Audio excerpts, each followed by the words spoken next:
我哋就上次有一集咧，就講到一個行家嘅啟發，就做咗一件 Tom Ford 嘅款式嘅衫啦。咁當然面料同手工都係有分別啦，呢個講翻先。咁而家呢件衫咧就係後邊呢件，咁大概已經咧做起咗75% 咗啦。咁啊三身啦，掛面啦，個領定好咗未？包領面啦，咁啊個袖就做咗一半啦。咁今日咧就想一路着俾大家睇，咁就一路大家解釋一下有啲細節上嘅狀態啦。咁譬如好似呢個款式上先啦，第一集我哋先講款式。款式上咧就呢一個咧就當其時咧就畫得係比較彎少少嘅呢一個襟套嘅位置，彎得嚟肥肥地咁樣樣，咁但係上邊就係一個尖領嘅一個款式啦。咁由於佢呢個牛仔布嘅料係比較硬身啲，所以佢好容易將呢一個窩位咧會撐得比較再明顯少少，咁呢個大家可以注意翻啦。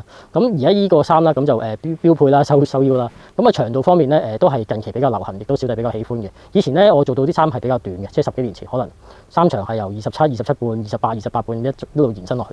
咁但係呢個長度對我嚟講應該係意外高度同比例嚟講都屬於一個極限嘅。咁大家都可以留意下呢個長度嘅位置。係啦，咁完之後咧就講翻咧就係一個尖領啦。咁呢個尖領嘅位置咧就唔算太高又唔算太低啦。我覺得同張相嗰個尖領嗰個角度都比較係接近少少嘅。咁呢一集咧主要就係講呢個嘅襟型啦、長度啦、比例啦、尖領嘅形態啦。咁啊究竟可以參考到幾多成？咁啊完之後就到第二集啦。